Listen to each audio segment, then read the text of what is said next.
All right, so today we got a special guest, Full-Time Talks. We got Favian Renkel, the guy behind Kickbase's brand new fantasy league for MLS and soon fantasy league for the World Cup. So definitely check it out and let's go. Ain't been tight, never known curfews. Sunday night quiet, I ain't even out my church shoes. I done been wide, premarital guessing perfumes. Psycho in a lot, they keep asking me who hurt you. Ain't that some shit? You think buying beers and pacifiers made me a pacifist? There's a list of asses that I like to whip in this timeline. Hey, yo, what's up? Welcome to Sports World Talk Soccer, where we talk the world of soccer, aka football, aka the beautiful game. And today we got a special guest. We got the man, the myth, the legend, Favian Renkel. How you doing, my guy? Hey, what's up, man? Thank you so much for having me on again. It's truly a pleasure, and I'm excited to talk everything footy, soccer, beautiful game, anything you want to talk about. Oh, yeah, definitely, for sure, definitely. So you're definitely, like I said before, a guy that when I think MLS, as far as reporting, as far as journalism, everything, you're one of the first few people to come to mind because, of just through your Twitter or X or whatnot, your love for soccer definitely shows a lot, you know what I mean? So definitely appreciate you for coming on. And what's new right now for you? Yeah, honestly, if you guys remembered from the last episode, I kind of took a role on being the head of content at Kickbase, where they were the new home of MLS Fantasy. But I'm happy to kind of say that now, since we're in the middle of a World Cup break, we're going to be having World Cup Fantasy. So if you are interested in kind of playing some World Cup Fantasy, Kickbase is the home for it. So make sure you kind of download the app and line up your favorite World Cup players. And it's not only just MLS players. We're going to have everything from all the teams. So. Oh, that's dope. That's dope. And I'm pretty sure definitely anybody who loves fantasy soccer, fantasy leagues in general, just being a part of a big movement of the World Cup, especially being here in North America, I'm sure they would love to be a part of it. So how would you say it's been so far with just the MLS side as far as the fantasy league just starting up? Yeah, on the MLS side, there has been a little bit of kind of like not roadblocks, but there was a little bit of little hiccups here and there where the game needed to be adapted to the fan base that was already used to the fantasy product here. And we did our best over at Kickbase to kind of make that change as fast as possible. But I'm proud to say that we are going to have those changes and everything that was asked for. And then as well as we're going to have some new modes that are coming out after the World Cup as well. So huge in fantasy sports is drafting, right? So we're going to give commissioners the power to assemble a draft for their leagues, and I think that's a huge thing for Americans and for actually fantasy football like NFL football fans. So I think it's going to be a nice little crossover to have that option. And then we also have this classic mode coming out where it's you kind of you choose one player and no one else can have that player. It's similar to something that we have here in fantasy football as well, where that's kind of your guy for the rest of the year. You could sell him, and then you could buy more guys, but that's your guy at the start of the year. Oh, nice. And that's, like I said, that does sound for me because when I've done like fantasy football in the past, like I had one guy that was in our group or whatnot. He's a big Falcons fan, so he would try to collect every Falcon off everybody else's team. And I knew that he's a Falcons fan, so I made sure I draft him just because I knew he's going to come knocking. And just in case he had somebody I wanted, you know what I mean? I already had something I can give him back, But that's definitely dope, man, for sure. So speaking of the go ahead. It's huge because like you create a bond to a player like a Bijan Robinson in the NFL, right? And then you start to watch Bijan a bit more, or you start to have a jersey. In my opinion, it's like you need that with MLS too, because if you build connections with these players, then you're gonna maybe become maybe a Houston Dynamo fan because you have Guilherme on your team. So it is interesting, that kind of connection. Oh yeah, like the same thing. I think it's good because because a lot of people, will look at teams on MLS, but I know Messi, I know Sung Hung Min, but getting to know other players, like Sam Surge, he's really good. Like, you know what I mean? I know he's like the big name on the team, but just those other guys too. That's not just your regular Messi and everything like that. That I think it gives you those connections to guys, and I think it's really good, especially for those cities like Nashville. Like I said before, I feel like they have a great fan base, and when it comes to soccer, they really love it a lot. So them using it, I think it can definitely have fun with it. You know what I mean? Right. No, 100%. Yeah, it's like I said, it's just definitely dope. So that definitely congratulations on that, man. Definitely love that it's still growing and y'all are still adapting and adding new things, to keep the flavor going out, man. Definitely love that about that for sure. Yeah, the biggest thing is changing, right? The biggest thing is adapting and understanding what people want and giving people a reason why to play. Yeah. Oh yeah, for sure, for sure. Now, what is your thought process of the first, I guess, half of the MLS season in general right now? Yeah, honestly, the first half of the MLS season, I'm gonna be completely honest with you. Thank God it's over. Thank God it's World Cup time because Yeah. in reality, it kind of just at the end there, it dragged a little bit where everybody started to get into World Cup fever, and it was like maybe MLS kind of took a back step in a way Yeah. where people are like, well, the World Cup's coming. I'm not gonna possibly watch MLS to the ability that I usually do, right? And then we Yeah. also know that guys like Griezmann are coming, Casemiro's coming. So Hmm. it's exciting because now the next time we see these teams play, they might have some brand new faces that, Oh yeah. are huge in this league. So no, I'm excited. I'm definitely excited for this part of the season to be over because the Yeah. second part is going to be way better. Now, do you think I've saw a few people mention this online and everything? Do you think MLS should have made this that sprint season Yeah, versus doing 100%. it next year? I feel like it does. 100%. It does 100%. make more sense to just if you already got to do a big long break in between, why not make this the sprint season? I don't know if it's just because of maybe scheduling, because of the arenas and stuff like that. They have to do more in advance. I don't know, but yeah, I feel like that would have been better. Yeah, honestly, with MLS, it's always like they're a year behind with all their big decisions.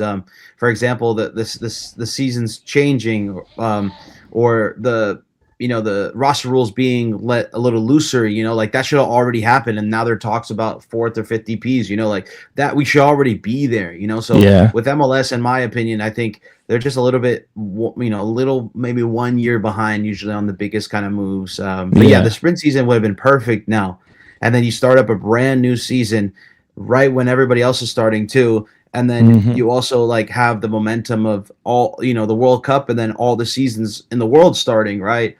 um, yeah, but but I think MLS is making the most out of what they have because they are starting up their season back up again during the semifinals, and yeah, I'm hoping that people are in this like I want soccer mood, and they tune in to watch some MLS. That would be awesome. yeah. I hope so. Definitely, I definitely hope so. And like you said, it's gonna be a lot of new faces coming to MLS. And like I said, I definitely think that I did a video last year. It talks about how MLS could capitalize off this World Cup and certain things. Of course, the typical topic of the salary cap and everything like that for the fifth DP, fourth DP, and everything. Like wishing that stuff could come. I know the CBA ends, I think, 2027, but I was hoping that I'm sure just like everybody else that they would make an exception, make it so where teams could capitalize more off that attention. So whenever people, like you said, they already have soccer fever. Hey, MLS is starting up. Oh, so and so he plays for MLS. Let me watch this, see what's going on. You know what I mean? I Right. really hope they capitalize off that pretty big. But I think some names are still coming though. So definitely some good names are coming. Yeah. No, 100%. I think a lot of teams are going to capitalize on this World Cup, and I think LAFC is one of them. There were some rumors that David Martinez was going to be sold to No, Cologne, um, that hurt my but feelings. That hurt my feelings. That hurt my but feelings. but that opens up a starting spot in that 11 for LAFC. So LAFC has that draw where they can bring in any type of player, and I think that's an enticing spot now to keep an eye out for too. Yeah. Man, like when I saw that, I instantly thought about our last conversation about MLS being a buying league and a selling league. Oh, I got so Yeah. upset about that, man, because I like him. I like him a lot. I'm like, man, I'm like, why? Because again, my first love of sports was basketball. We don't trade LeBron James. We're keeping Right. LeBron James. I'm not saying he's LeBron James, but he is a good quality player. You know what I mean? And he's young, 22, 23 years old, something like that. But so it's like, God, I hate that. But it's the business right now, and like I said, I definitely hope MLS grows. Well, I think they will grow to more of a buying league eventually. Yeah, it's just tough. A guy like David Martinez, like he's a great player. Don't get me wrong. He's gonna be a great player for years to come. but it's tough in a market like LAFC where you have guys like Sun and Buanga and guys who have been there before like Bale and Chiellini. You're just going to Yeah. get legendary players that want to play there. And unfortunately, it's kind of like a blessing and a curse. You have to make room for these guys, and you might as well make the money off of the young guys that perform well. And then you can bring in a guy who sells jerseys, unfortunately, a guy Yeah. who really is going to, maybe give this operation an uplift where it needs it. So Yeah. it's just tough. If David Martinez was on the San Jose Earthquakes, okay, he probably would be staying. But it's LAFC again, one of the top tier destinations for these European stars that want to come play here. Yeah. Yeah, and I mentioned what was that? I did a video on that one. I think because sometimes I record stuff and I just don't put it out, or either I just, do something else with it. But I thought a person that would be good for MLS, not for MLS, for LAFC is what's his name? Alvarez, the captain for Mexico. Oh, Julian Alvarez? Yeah, It's not no. Edson. No. Edson Alvarez, excuse me. Yes. Yeah, Edson Alvarez. Yeah, What's his name? I was like, because he does have a good leadership quality. It seemed like that, and I feel like having that guy like that in the midfield that can definitely help transition that ball and everything. And I just think that's one thing they haven't had the best year. I feel Yeah. some people point the blame at the coaching, how they're running the offensively, and everything. But I definitely think they can need some more help there because for a while, to me, they was one of the most balanced teams in MLS, to where they're solid on defense and offensively, they was just lightning. You know what I mean? Yeah.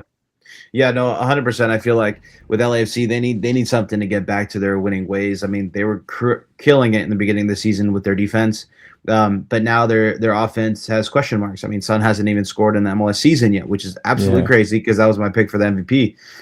Yeah.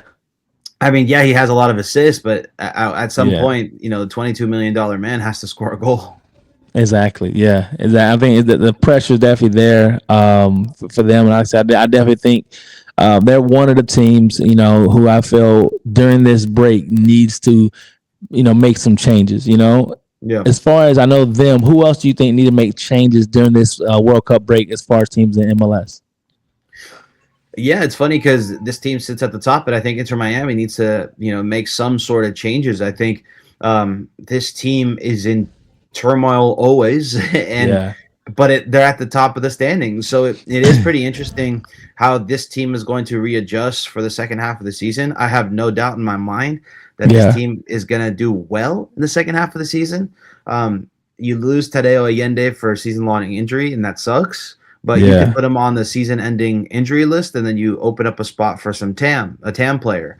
Another kind of team that I'm looking at who needs to make some big changes is the San Jose Earthquakes. I mean, they lost Nico Sikiris to an injury that's going to be pretty long-term until after the World Cup. And they were struggling a bit until they won this last game. But I felt like they needed someone to kind of step in and be that 10 for them, or to be kind of that person that can change a game. And they were missing Timo Werner and Nico Sikiris both to injury, and that really hurt them. Another team that I picked to be really good this year, and they are not looking good, was Austin FC. I think Austin FC needs to make a lot of changes. That back line is so leaky. Yes, they had a lot of injuries, and yes, they were plagued by not having a cohesive group at the start of the season. But man, they have tons of MLS talent on that team, like good talent. They need to be able to put it together, get some defenders and do something with that roster, because the way they're looking at the rest of the season is not looking good. Orlando's going to be interesting. I mean, they're bringing in Griezmann, so the changes have been made already. Let's see if him and Martin Ojeda can kind of mesh together, or maybe another team kind of comes in and swoops Martin Ojeda from them. So it's going to be real interesting. Yeah, I think it's going to be an active window. I truly do think. I think another team that needs to make changes, I know there's a whole bunch of them, but NYCFC, they started off so hot. A striker or something up there for sure. Yeah, they lost Maxi Morales to a torn ACL now, and it's going to look real bleak. I had a crazy take that the Red Bulls are going to look better than NYCFC, and as of right now, they kind of are. So it's tough, but a lot of teams need to make changes. That's for sure. Yeah. One team that I feel, which I may be biased on this because I am an hour away from them. The Atlanta United is killing me so bad, man. I can't stand that we continue to look the same. I'm like, now, me personally, I go back and forth. Like, man, we need to do a fresh restart. Like, get rid of everybody. I'm like, gosh, and I know Tata's there. I know it takes time to get stuff back in the rhythm, but we halfway in the season now, man. Like, why? What's going on? I had at first I was like, man, I think should we let go of Tata? Maybe we brought him in holding on to the past, and it just isn't there. You know what I mean? I think what's the guy who was with Columbus Crew? Then he left. Wilford. Wilford Nancy. Yeah. I'm Yeah. like, man, he might be a good manager to come in for Inter Miami, for Atlanta United. Just Yeah, the only saying, thing is, yeah, he's had offers on the table to come back. It's just he doesn't want to come back to the MLS. So that's the thing. It's like you have to. He wants to stay in Europe for sure. Oh, sucker, man. I'm just kidding. I really do wish that we figure out a situation in Atlanta to where I'm like I said before, they have the perfect like stadium. They have the uniforms always look good. The apparel, everything looks good. Just our on the pitch play haven't been the best. And like I said, them and LA Galaxy are two teams I feel like you got to get stuff together. You know what I mean? Like all the hype Atlanta had in the beginning and the historicness of LA Galaxy. I know they have their one of their star DPs injured again this year. They got to do something else. You know what I mean? They definitely have to do something to really. You can't be that historic team like LA Galaxy and be back to back bad seasons. You know what I mean? Right. You have to be able to kind of flip it around. But yeah, just taking a look at like basically what the standings are right now. It could be worse for LA. Like they're ninth place. They're currently in a playoff position. They lost Ricky Puig and Joao Klaus, two guys who were their DPs. They lost them completely. But yeah, you take a look at Atlanta, Toronto, even Columbus. Columbus is in 10th place looking in, right? They need to find a striker where they can kind of make up for Wessam Abu Ali because he was out for the season. But yeah, there's some shocking teams here at the bottom that I can probably tell you that I didn't really see that coming. I mean, for one, Austin being that low is crazy. Yeah. Toronto, another one, spending that much money on Josh Sargent and then kind of still being at the bottom. But it is interesting. I mean, the MLS season is such a long season. Like we're talking how bad Orlando is this whole season, but they're still only 4 points out of the playoff race, which is insane, right? Like this team was the laughingstock of MLS and Sporting Kansas City the other way. This is actually a little bit more of a jump, but they're still only 9 points out of the playoff spot. So again, one thing about the MLS season is that it's very forgiving. And if you turn it around at the halfway point, you can make a run and make these playoffs. Oh yeah, definitely. And like I said, and once the season jump back in, I'm sure you'll start seeing that a lot of teams come back and try to make that playoff run because like you said, at the end of these past few weeks, it kind of slowed down. People knew that long break was coming in, and hopefully teams get readjusted and stuff. And I really think that, like you said, within Miami, yes, I think they definitely have to make some changes. I think first and foremost, you got to address the manager position. Yeah. I threw one out there before. I think it's Javi Hernandez. Yeah. Okay. I think I feel like the reason I feel like he'd be good. One, he does have the connection with Messi. That's not the whole thing. The fact that he has a good eye for young talent, because I know he didn't make Lamine Yamal, but he put him in position and to where hey, he's young, but hey, I want him to go swim in this ocean. You know what I mean? Right. Exactly. And I feel like a guy like that with our younger talent, whether it's Savetti or anybody else, I think having that good eye is important because you're not just having a guy there for Messi, you're having a guy there that's building a culture of a team and can work with homegrown guys. You know what I mean? I think Miami needs to do a little bit more of what they do well too. They kind of got away from selling these guys to MLS clubs. I think there's guys that shouldn't be possibly on this roster anymore. They should go to other MLS teams like Yannick Bright. I know people love him in Miami. But with Casemiro coming in, you kind of have to find space. And then you bought a guy named David Ayala that you don't really use. So you need to find a way to kind of offload these guys so you can get more assets because you're Miami. You're always going to get people wanting to play for you. So I think it might be a chance to kind of retool, in my opinion, if you're Miami this offseason. Yeah, I definitely think so as well. I would, I was going back and forth about Batarame. I should I get rid of him, man? Because it was a tough year. It's been tough start of the year. He's definitely have, got more active in scoring and stuff like that. Just getting it, being in the right position. The past 5 to 6 games and everything, which is great. I do believe he got 6 goals right now, including 2 from last night, if I'm not Yeah. mistaken. Well, But he was a guy. Huh? what's amazing is that Luis Suarez, once they input him into the roster or into the starting 11, this offense exploded. I mean, it's Yeah, kind of crazy. If you really take a look at how Inter Miami play, Suarez is kind of playing like a 10 role, while Messi's kind of playing that striker that free roams, and then yeah. Betarame is kind of like your standard striker. So it is truly fascinating to see Betarame and Suarez kind of link up. Um, Hmm.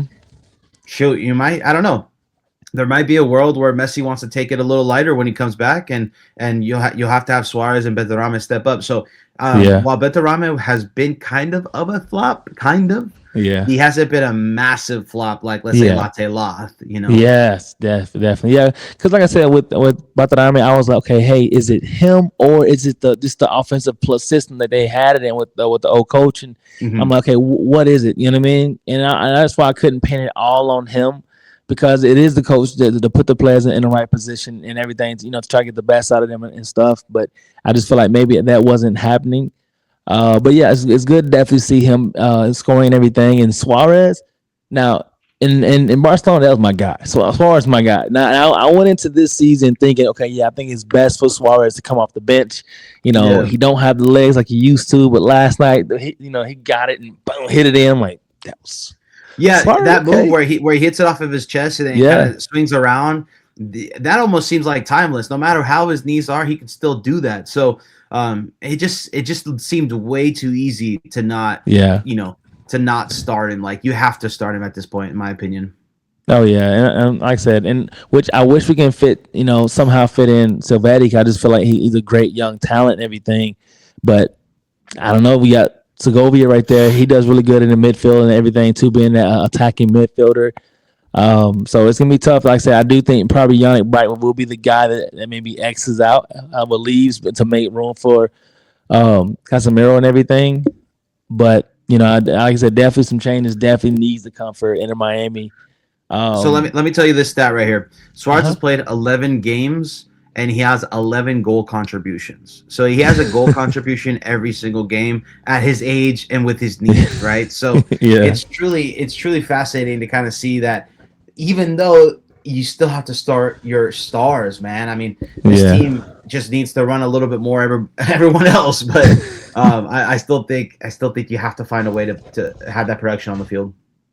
Oh yeah, definitely for sure. And like I said, my brother in law, he always makes fun. He jokes with me. He loves Suarez more than anybody on the team, and he's like, oh Suarez, that's why the team is doing what they're doing. Then like he scored last night. Suarez saved y'all again. I was like, That's man. funny. That's funny. But nah, yeah, it was definitely an entertaining game last night. And speak of like young stars, one guy I want to ask you about because I do believe you had the privilege to watch him in person, which is Julian Hall. Yeah. Now, tell me about him. Is he the hype that I see on TV? Is he that same hype in person? Yeah, honestly, Julian Hall is an anomaly. I mean, he's really one of a kind. The guy has a poaching ability of a 40-year-old and an 18-year-old body. I mean, this is like, Oh. we're like watching an episode of Freaky Friday right now. Like, this is a striker who just knows the positioning to be Yeah, in completely and hasn't even hit his stride as a player. So again, the football IQ is insane for Julian Hall. He knows exactly what to do, and he's reaping the benefits of it. I mean, if you're keeping Choupo-Moting off of the field, a legend in the European game, right, or hmm, someone that played a lot of games in Europe, and you're an 18-year-old just keeping him on the bench, I mean, you have to be good and you have to perform. I know for Kickbase, Julian Hall's easily been one of the most beloved stars on the game because oh he yeah, was really affordable because he's young and nobody thought he was going to have the season that he has, and yeah. he's just performing at a crazy level. I think I saw a stat where he's like the only player who's gotten 2 team of the match days other than Messi, and it's just him and Messi. So Oh wow. that might change this week with Evander, Yeah, but but I still think Julian Holiday is having a crazy season with 9 goals, 13 goal contributions in 15 games. And I keep trying to say this to all USMNT fans, guys, make sure you see this guy before he's in Europe, because Yeah. I don't see this guy lasting longer than a year and a half. And that was my next question. I'm like, when am I going to get, my feelings hurt? You know what I mean? How long until I get my feelings hurt and some team over the water come and get him? And so you say year and a half, he's going to be leaving, right? Yeah, well, yeah. Honestly, one thing fans have in their back pocket is Poland didn't make the World Cup. Now, if they would have made the World Cup, shoot, he might have been called up by Poland and played for Poland. So Yeah. our one saving grace is that luckily Lewandowski didn't get the job done, for Poland. But if he was playing at the World Cup, man, this kid would have been gone before July. Like this kid would have been gone in this middle of the season, because Yeah. once the cat's out of the bag that this kid is that good, we're talking about a kid again, a kid. Yeah. There's gonna be teams that are just gonna snatch him up. I can easily see him going to like a Portugal team, maybe next year, 100%. Yeah. And like, and when you brought in Poland, I'm thinking, why isn't he up? Why is he not getting any calls from USA, Team USA? That was an interesting question. Why? There's one thing about Team USA is, at least in my opinion, I still think their striker position is a bit tough to kind of break into. They do have Ricardo Pepi, who's gonna be playing in the Premier League. Then you have Haji Wright, and then you have Florian Balogun, who plays in Ligue 1, and he does okay job with Monaco. I think it's tough. You have to be at a big club to kind of get that position for the USMNT. Now, could we probably see Julian Hall be called up in the next cycle? Yeah, 100%. It's like him and Xavier Gozo, where these two young stars are balling out in MLS, and it's like it might be a little too late. Like Diego Luna didn't even make this squad. Yeah, I know that, and that's the guy who's put in the work, right? So I think it's time to call these guys up maybe after this World Cup. Yeah, I definitely think so too, and I definitely hope we're able to get him before he does get the option to go to Poland or what like that. So hopefully we can, have, because I really do think we need that. That kind of leads to my next question.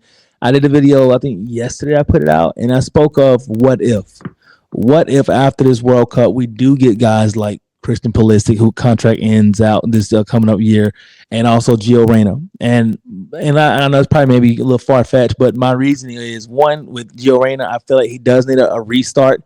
He hasn't had the best past year or two or whatnot. I know injury history and just consistent play and stuff like that. And I feel like him coming to a place like Atlanta United or of other places that could definitely, kind of put a refresh to his career. You know what I mean? And with Christian Pulisic, this past season wasn't the best season either for him as well. Just in general, I feel like having like the guy that's right now that's looked at as the Captain America coming to MLS, I do think he would get a lot of praise. He can be like the Landon Donovan 2.0 as far as that, the big name guy here playing for MLS. But I know that, of course, it may not be getting a lot of respect from international, what like that, because how people view MLS. But just in general, I think at this point in his career, at 27, 28 years old, he can make more money if that's the issue. I think he's only making $5 to $6 million right now. I'm sure he can get at least 15 from some MLS club. And the teams that I pick, DC United, I feel like that'd be a good slot for him, being Mr. Captain America. And also, of course, again, Atlanta United. Again, what do you think? How far-fetched are those two people to come to MLS, in your opinion? Yeah, I'm going to give you 3 names. I think Pulisic, just off the start, I think he's a little too far-fetched right now. I think he's not the type, in my opinion, to kind of come to MLS. He's never been very fond of MLS in that way. I think he's more of a European-based player first. Now, I'll give you 3 names of guys who I think are going to come over. I think Weston McKennie's going to come over. He's always fighting for a spot in Juventus, but I can easily see him coming to like an Atlanta United and being that superstar that team needs, or at least that grit that team needs. Very similar to Jermaine Jones type of move when he came back to the Revs and they kind of went crazy, and then he went to the Galaxy and had a good MLS career. I can definitely see that happening with Weston McKennie. Now, another guy who didn't play much for Bayer Leverkusen this year was Tillman. I think Tillman is a great player who can transform an MLS team personally, and possibly be a superstar in MLS. He didn't have any minutes at Leverkusen this last season, where in the prior seasons he was kind of like a staple in that team. So it is interesting because you want to have him playing minutes because that's what you want to do as a pro. I could see him easily coming back to play with his brother in LA. I think that's what I'd say. That'd be a good little matchup there. that could be a nice little kind of brotherhood, rekindling in Los Angeles, where LA gets another playmaker while they have Son and Bouanga kind of doing what they're there to do, free roam and score goals. Another player who I definitely think is going to make that jump back home is Gio Reyna. I mean, this guy has been linked to MLS for the past 3 or 4 years, right? Like, it's an attitude problem with him. That's 100% true. So I think this guy needs to play in a big city. I think he needs to play where the lights are bright, and he always performs when the lights are bright. Atlanta is a great spot for him, but also NYCFC is a great spot for him. I could see Gio Reyna coming to the Big Apple and kind of making that his team. Yeah, exactly. And then in the spotlight again and everything. Because if I'm not mistaken, Claudio Reyna had something with NYCFC when he first kind of came into the league, or at least as like an executive, and then he went over to Austin. But I still think that link is there with NYCFC with Gio Reyna, and I could truly see him making an impact for a team like that in a big city. Oh yeah, definitely. Actually, I think, and one thing I love about that is the fact that it goes against the stigma of retirement league. You know what I mean? So that's the one. I definitely. I hate that stigma is still out there. When people see stuff like, "Oh, Robert Lewandowski could be coming to MLS," I'm like, yes, I understand the age, but I just feel like I mentioned you before. I just feel like it's done differently now. Like, what's his name? Thomas Mueller. He's not the star player. He's a great asset for Vancouver. You know what I mean? Right. When 10, 15 years before, they made those 40-year-old guys the main guy, the star. You know what I mean? Yeah. I just feel like it's done differently now. Yeah, I mean, the U.S. is always going to be an attractive place for these European stars because, to be honest, Thomas Mueller could probably go around Vancouver, going on a hike. He doesn't get bombarded with paparazzi. It's something where it's going to be hard to really kind of, toss that retirement narrative away because these guys are choosing to live here, right? So, like, the true retirement league in terms of what it meant in the past, in my opinion, is the Saudi league now. And you're getting a lot of these guys kind of taking these discounts to come live in the United States. Like Marco Reus makes less than $1 million to play in LA.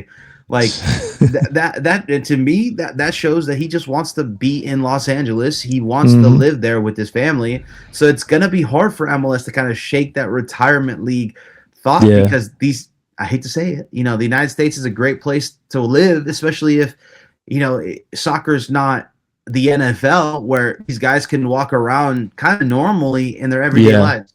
And get, jumped and followed and stuff like that. Right. I definitely think that, like I said before, the progression MLS has made, it gets looked over sometimes. But I just think hopefully in due time, they are making the right decisions as far as the calendar change, and we're all still praying for the salary cap and stuff like that to go up. A question I've seen a lot on social media right now, I'm gonna ask you this question. Like I said, I don't want to hold you too much. Is if the American athletes today started as soccer players, how dominant would American soccer be if LeBron James and all those superstars were soccer players? How would we dominate? It's kind of tough because I still think you need the academies. I still think there is the training that you need to have to give these athletes. Yes, I think that LeBron is one of the best athletes in the world, and Wembanyama is also, and Mike Trout and all these crazy superstars in their sports. But if you don't have the foundation, if you don't have the training, if you don't have the camps, if you don't have the clubs, investing in these 14, 13-year-old players, they're not going to become these Yeah. superstar soccer athletes. So Yeah. I think the whole argument is kind of short-sighted in a way, because the academies need to be there. The training needs to be there. The pedigree needs to be there for these academies, for the talent to come and rise up in a way that it does for Barcelona, right? La Masia pumps out talent, right? Like, Oh yeah. even a guy like Ricky Puig, who was a failure to La Masia in Barcelona, comes over to MLS and is easily one of the best, most technical players in this country, right? So Yeah. you need to have that pedigree, and you need to have those coaches and the trainings for those athletes to become something. Oh It just yeah. doesn't, it's not just pure talent. While LeBron James playing football may translate a little better, like Yeah. LeBron James playing American football, because he played in college, if I'm not mistaken, or high school, he played as a High tight school. end. Yeah. High Yeah, school. yeah, Yeah. yeah. Well, yeah, he did go to college. Stupid me. He played in high school as a tight end. That could translate a bit more, in my opinion, Yeah. because NFL players need to be bulkier, and they need to be, built. They need to be tall. Yeah. That's not the case for soccer, right? So soccer is a kind of a different story. Oh But yeah.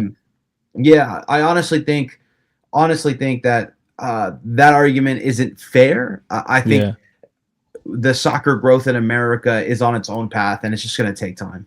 Yeah, and like I say, I definitely agree with what you said. As far as like, even if LeBron James had a soccer ball in his life at 4 years old, he would still Yeah, need the foundation to get his skills to where it needs to be to for us to be dominant. And plus, we have a lot of like 6'6", 6'9". I haven't seen a lot of soccer players that tall anyway. As far as 6'6", 6'9", a whole lot of them. But just in general idea, like I said, I think that hopefully, getting the academies right of what MLS has been doing the past 5, 6 years. Hopefully, we just improve year and year, and we can get more people. And another reason why I did speak of Christian Pulisic was because he can be that face to influence. I know he's not a shy guy, but he's a more secluded person, as far as what it seemed like, as far as he's not really a flashy person like that, but he does like a guy that will, go to places and help inspire kids, in the youth, and yeah, in the soccer and stuff like that. And I just think if he was here in the United States, that'd be a great thing to have, people to look at, because with kids in general, they mimic what they see. You know what I right. mean? And if they saw a name like that, like how things have changed since Messi has been here. You know what I mean? Seeing Sure. kids run everywhere with like a little Messi jersey on, Inter Miami jersey has been great and stuff like that. And I just think in general, I think MLS is gonna be get to that place. Yeah. No, eventually it's going to be there, and eventually the best athletes are going to play soccer. Oh yeah, definitely. Like I said, I think last time I talked, we said that soccer, I think we just moved into the third most popular sport. I have it possibly going to number 2 if basketball don't make some changes in the next 6 to 7 years. I'm telling you, you know what I mean? It's hard for me to see that, because now I live in New York and the Knicks are going crazy, Oh right? yeah. So, but I can tell you, in other parts of the country, that can definitely be true. Yeah. Oh man. Because like I said, I love basketball. I've always been a fan of all sports and stuff, but seeing, I don't know, just certain things, I'm like, man, that's not saying, the game is different now. And I try to not be Yeah, that guy that like, it's not played the way out when I was younger, that type of person. But it's hard not to do it sometimes. But I definitely love the sport. I love, like I said, I love what MLS is doing. I'm trying to do a thing right now where I'm collecting an MLS jersey from a kid from each team. You know what I mean? That's my mission yeah, right now. So when I see one when I'm out and about, I'm like, I'm gonna get that one. I'm gonna get that one. yeah. So, but again, I definitely appreciate you for coming on, man. Of course, What's bro. next for you? Yeah, what's next for me is, honestly, we have the World Cup Fantasy with Kickbase, and then we have like basically a 1.5 launch of MLS Fantasy, because this is like a brand new season. If you really think, I kind Oh of think of yeah. that first part of this MLS season as preseason. So you could still make leagues with your friends. You could still go ahead and participate in everything we have going at Kickbase. So we have some new kind of new styles of playing the game coming out too. So I'm totally excited for the updates, and I'm excited to see. Let's see if the soccer fever from the World Cup translate into the MLS game, right? Oh And yes, sir. I'm gonna be very, very closely looking at that. All right, before I let you go, I want to get your prediction. Who is your World Cup winner? Yeah, man. Honestly, I was gonna go with Argentina. I think they're gonna go back to back. I truly Yeah. think no other team cuts up the games like Argentina does. But if Messi's injured, it might be a little of a different story. Now, Yeah. I do like Brazil's chances now that Neymar's on the team. I think we Yeah, might but then he see. did he get injured, or was that like fake? I thought he got injured. Oh, I'm not sure, but either way, Yeah. I kind of want to. I kind of want to say that Brazil might do the same thing they did for Argentina with Messi, where every single guy is going to try to help Neymar raise that World Cup before Oh he yeah. rides off into the sunset. So I think I just like a South American team, man. I'm not gonna lie to you. I think the Yeah. heat is going to play a role. I think the travel is going to play a role, and I think a lot of these South American teams are better built for that. Yeah. Oh yeah, for sure, for sure. If I had to take a pick right now, I do like Argentina. I like how France is looking. France look pretty Yeah. stacked too as well. Um, Argentina and France, where I probably land. Like I said, I do like Brazil too. I do like Brazil too. But it's tough right now. I'm in between those three right now. But And Spain, when Lamine comes back, right? Like they're going to be a crazy, crazy talent in this World Cup for sure. oh yeah, definitely, definitely. Well, we definitely got some time in between the World Cup and everything like that before it starts and stuff. But definitely appreciate you for coming on, man. Definitely always love talking, soccer, football with you and stuff. And definitely catch you next time. Let everybody know where they can find you at. Yeah, you can find me at Favian Renkel on all platforms, and then you can really see my main work at Kickbase MLS and download Kickbase on the App Store. Indeed, man. Definitely appreciate y'all for watching. Don't forget to like, subscribe, and let's talk about it. Me a pacifist, there's a list of asses that I like to whip in this timeline.